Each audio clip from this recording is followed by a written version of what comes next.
इस वीडियो में सबका स्वागत है दोस्तों। ये वीडियो शुरू करने से पहले आपके एक फायदे की बात जरूर कहना चाहूंगा।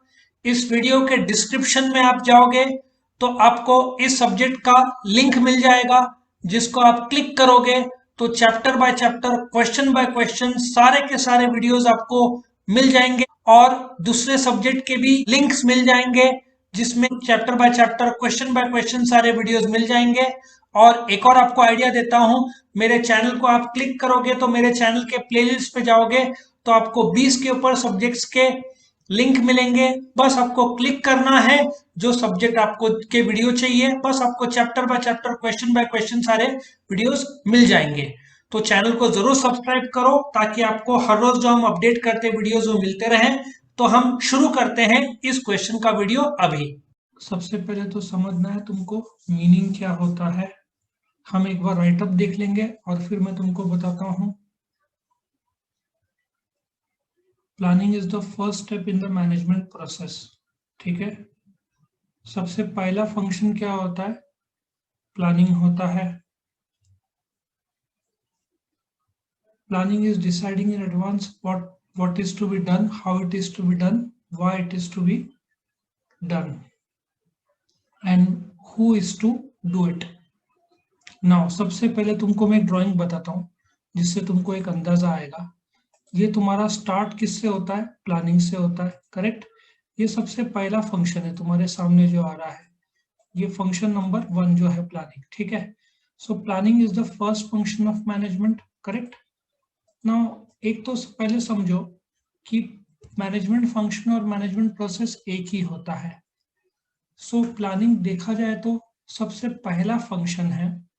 तुम जब कंपनी स्टार्ट करते हो या जो डे टू डे एक्टिविटी करते हो, उसमें विदाउट प्लानिंग तो कुछ भी काम आगे बढ़ेगा नहीं। सो प्लानिंग सबसे पहले क्या एस्टेब्लिश करता है? गोल एस्टेब्लिश करता है। जैसे कि तुमको यहाँ से गोवा के ट्रिप में भी जाना है तो तुम्हारे मन में सवाल, पहला तो गोल सेट हो गया गोवा का ट्रिप। दूसरा नंबर तुम्हारे मन में विचार आएगा कैसे जाए, कब जाए, किसके साथ जाए, क्यों जाए। वो तो अंडरस्टूड है कि यू वांट टू रिलैक्स, 8 महीने से कोविड के लिए घर पे है। सो कंपनी क्या करती है, हर एक डिपार्टमेंट को अगले साल का प्लान के इंफॉर्मेशन देने को बोलती है। पर एक जो प्लानिंग डिपार्टमेंट है, ऐसा सोचो कि वो ड्राफ्ट प्लान तैयार करता है सबसे इंफॉर्मेशन लेने के बाद। सब डिपार्टमेंटल हेड्स को भेजा जाता है, क्योंकि अल्टीमेटली गोल गोल अचीव करने के लिए प्लान बनाना है। वैसे तो प्लानिंग पहले गोल सेट करता है और गोल कैसे अचीव करना है उसके लिए प्लानिंग बताता है। सो जो एनुअल ड्राफ्ट प्लान बनता है, ठीक है ना, उसके बाद सब डिपार्टमेंट का कंफर्मेशन के बाद ये फाइनल प्लान बन जाता है। ये एनुअल प्लान रहता है। जैसे कि अगला फाइनेंशियल ईयर 2021-2022 होगा अप्रैल 1 से, तो उसका फाइनल प्लान जनवरी के आसपास बन जाएगा ना। ये तो एक साल का प्लान हुआ। उसके बाद तुमको हर महीने का क्वार्टरली प्लान करना पड़ेगा, क्योंकि तुमने एक साल का प्लान किया तो तुम रिलैक्स होकर बैठ जाओगे कि भले डिले होता है तो टारगेट 6 महीने बाद अचीव कर लेंगे। तो ये जो एनुअल प्लान है, उसके बाद उसको क्वार्टरली गोल और प्लान में कन्वर्ट करते हैं और फिर मंथली में करते हैं। प्रोडक्शन का तो तुमको हर रोज का डेली प्लानिंग लगेगा। सो ऐसा सोचो, तुमको एक बिल्डिंग या बंगलो कंस्ट्रक्ट करना है।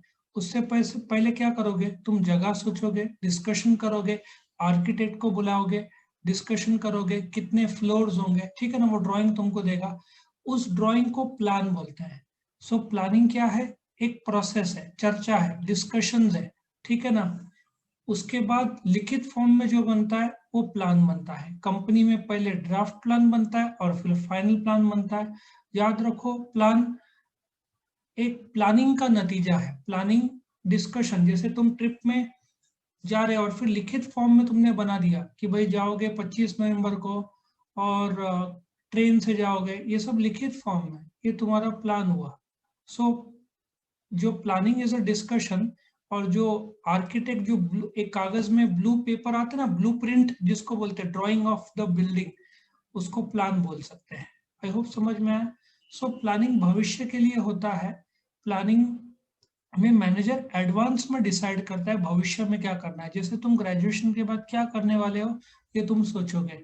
सो प्लानिंग, आज तुम भविष्य के लिए डिसाइड कर रहे हो क्या करने वाले हो, कौन मतलब तुम खुद करने वाले हो, ठीक है ना। और सबसे पहले कैसे करने वाले हो, तुम एमबीए यहाँ से करोगे, बाहर से करोगे, क्यों करोगे, तुमको बिजनेस चालू करना है, जॉब करना है, और who is to do it, मतलब कंपनी में प्रोडक्शन का प्लानिंग तो प्रोडक्शन डिपार्टमेंट करेगा, ठीक है ना, परचेज का प्लानिंग परचेज डिपार्टमेंट करेगा। सो प्लानिंग एडवांस में डिसाइड करना भविष्य में जो तुम क्या करने वाले हो, करेक्ट। सो ये मीनिंग ऑफ प्लानिंग हुआ। डेफिनेशन तुमको रट्टा मारना है, ठीक है ना। डेफिनेशन बहुत सारे हैं, तुम ये डेफिनेशन भी यूज कर सकते हो, मैंने थोड़ा सिंपल रखा हुआ है। Planning is deciding in advance what to do, how to do, when to do it, and who is to do it, ठीक है ना। ये देखा जाए तो कुंट्ज एंड ऑर्डनल करके मैनेजमेंट के ऑथर से उन्होंने बनाया है। So let us come to the features of planning, ठीक है। सबसे पहले फीचर्स ऑफ प्लानिंग तुम्हारे सामने आ रहा है। नाउ सबसे पहले तुम फंक्शंस पांचों या छह के, वैसे तो कोऑर्डिनेशन फंक्शन नहीं होता, planning, organising, staffing, directing, controlling, ये 5 फंक्शन माने जाते हैं। पांचों फंक्शन का पहला फीचर हमेशा ऑब्जेक्टिव्स होगा। फॉर एग्जांपल, प्लानिंग तुम करना चाहते हो, यहाँ से गोवा जाना चाहते हो, तो तुम्हारा ऑब्जेक्टिव्स क्या है, गोवा, बराबर है। उसी प्रकार से कंपनी का ऑब्जेक्टिव है, जैसे होंडा कंपनी बोलेगा कि हर महीने हम से 5 लाख गाड़ियां बेचना चाहते हैं। सो वो उनका ऑब्जेक्टिव हो गया, साल में 60 लाख गाड़ियां, वैसे तो 50 लाख के आसपास तो होंडा कंपनी बेचता ही है। अगले साल का उन्होंने बोला कि हम 60 लाख गाड़ियां बेचेंगे।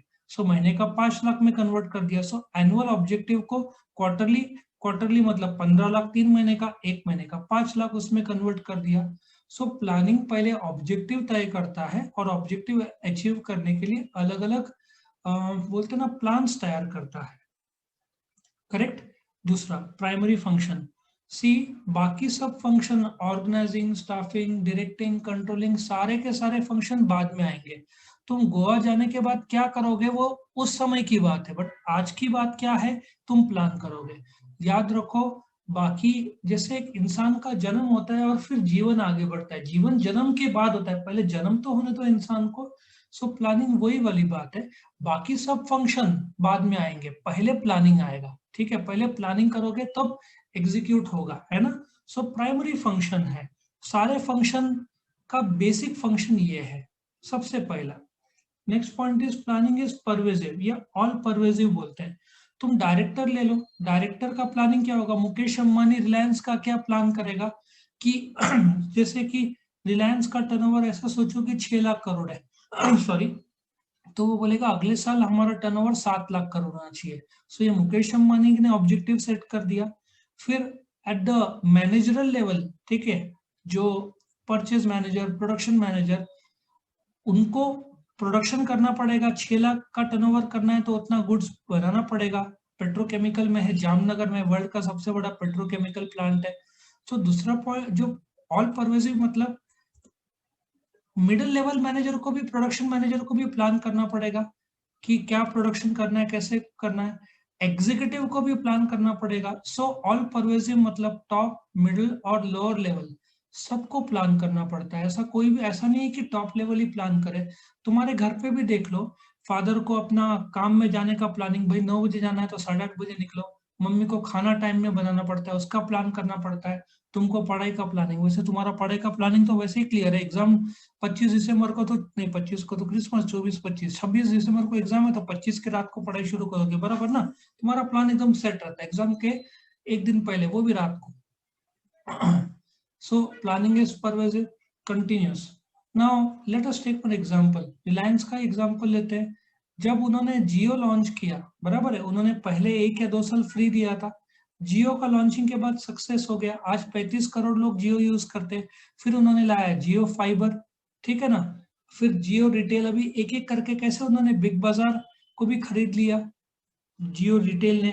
अल्टीमेटली सब रिलायंस, रिलायंस रिटेल है मुझे लगता है, रिलायंस का ही सब प्लानिंग के हिसाब से चल रहा है। सो कंटिन्यूस है ना भाई। अभी कल ही उन्होंने एक फर्नीचर का कंपनी खरीदा इंडिया का। सो इस प्रकार से टॉयज कंपनी उन्होंने खरीदा है, सो देखा जाए तो ये जो प्लानिंग है कंटिन्यूस है। जियो कंप्लीट हो गया, फिर फाइबर आ गया, ठीक है। एक अभी अच्छा उनका आगे का प्लान है जियो के सस्ते स्मार्टफोन लाना जो चाइना को डायरेक्टली compete करेंगे, ठीक है। तो प्लानिंग कंटिन्यूस प्रोसेस है। अच्छा याद रखो, planning is concern with future. तुम्हारा जो गोल सपने भविष्य के लिए होते हैं, एक्चुअल्स नहीं होते हैं। बट ये कहावत है ना, तुम जो देखोगे वही अचीव होगा। सो तुम भविष्य के लिए प्लान करते हैं। और मिलिट्री जैसी चीजों में, ठीक है ना, मिलिट्री में जब बालाकोट का अटैक हमने किया था, तुम सोचो उसका जबरदस्त प्लान, अच्छा प्लानिंग ही नहीं हुआ था, एक बोलते ना उन्होंने प्रैक्टिस, रात को प्रैक्टिस भी किया था। सो कई बार जैसे जब हम पीपीटी बनाते हैं अकाउंट्स का, कभी कभार कुछ चैप्टर्स ऐसे रहते हैं जिसका मुझे 10 बार पहले से चेक करना पड़ता है कि letter to letter, word to word, second to second, moment to moment, animation सब परफेक्ट जा रहा है। उसके बाद वो प्रिसीजन में चलता है, फिर मुझे कोई रुकावट नहीं होता। और यदि कुछ गड़बड़ी हो गया, मेरे को बहुत फ्रस्ट्रेशन आता है क्योंकि तुम्हारा प्लानिंग खराब हुआ है। सो प्लानिंग भविष्य के लिए, और जितना डिटेल्ड और माइक्रो प्लानिंग, माइक्रो मतलब स्मॉल स्मॉल प्लानिंग जब एग्जीक्यूट करते हैं तो बहुत सक्सेसफुल होने के चांस बढ़ जाते हैं। सो जैसे विराट कोहली, इन लोग सबका दिन प्लान रहता है, सवेरे 4-5 बजे उठना, एक्सरसाइज करना, फिर खान न्यूट्रिशन का भी, मील्स का टाइम रहता है, वो टाइम टू टाइम प्लानिंग के हिसाब से चलते हैं। इनका सक्सेस साइंटिफिक और प्लान्ड है, अंधाधुंध नहीं है। नेचुरल गिफ्ट और टैलेंट तो एक पार्ट है, लेकिन उसको एग्जीक्यूट करना अलग पार्ट है।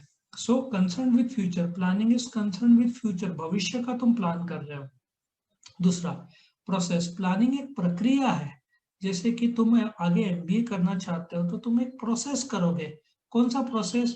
भाई इंडिया में करना है, बाहर करना है, इंडिया में करना है तो पुणे मुंबई करना है, उसमें भी कौन सा कॉलेज करना है, स्पेशलाइजेशन, हॉस्टल में रहना है क्या बाहर रहना है, उसके बाद जॉब करना है नहीं करना है, फॉरेन में जाना है नहीं जाना है, ठीक है ना। बहुत सारे खर्चे कैसे मैनेज करना है, वर्क फ्रॉम साइमल्टेनियसली जॉब करना है क्या नहीं करना है।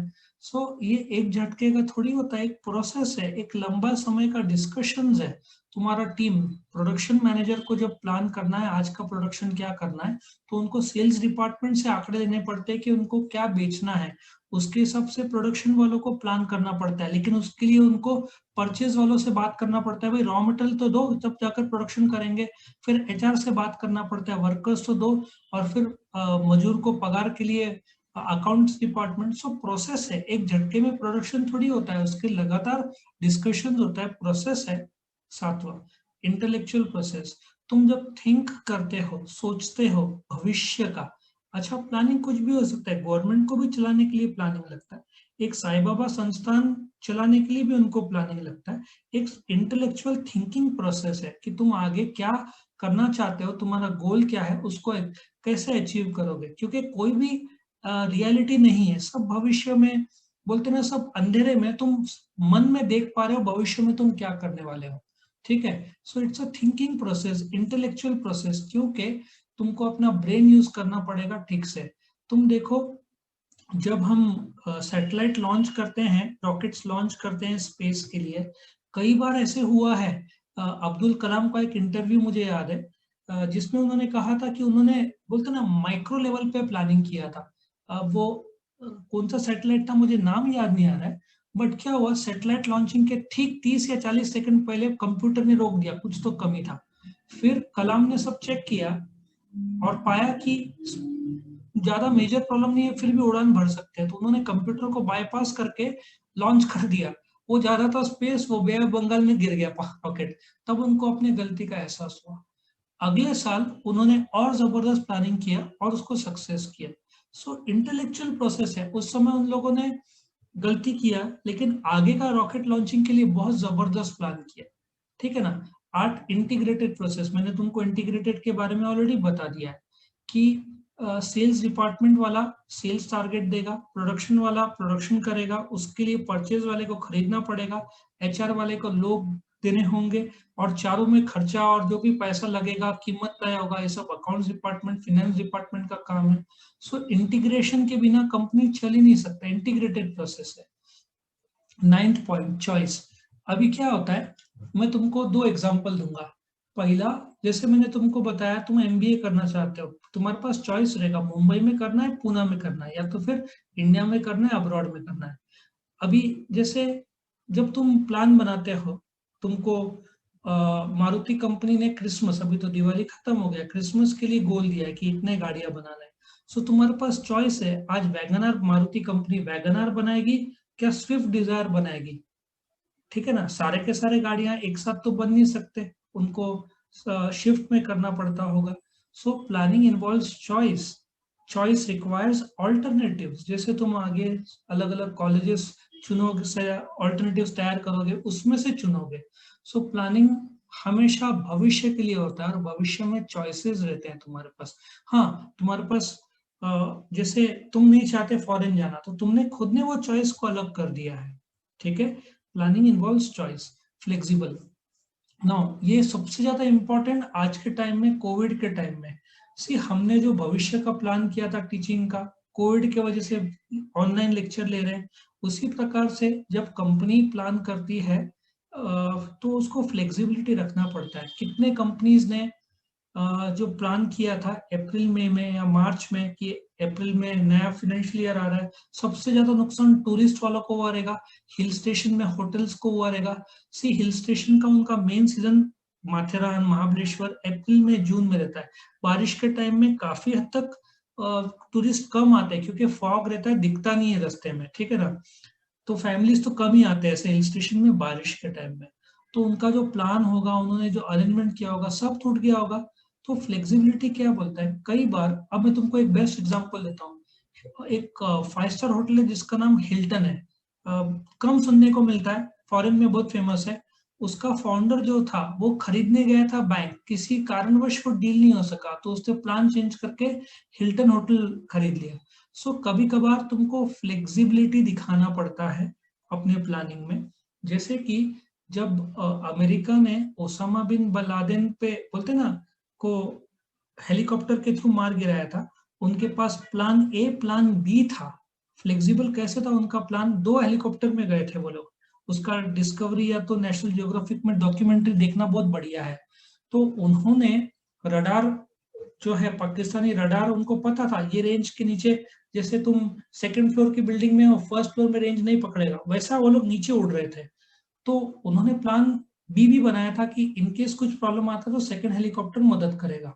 और उनको लगा था प्लान बी, किस प्रकार से, पहला हेलीकॉप्टर नीचे जब उतर रहा था तो क्रैश हो गया था।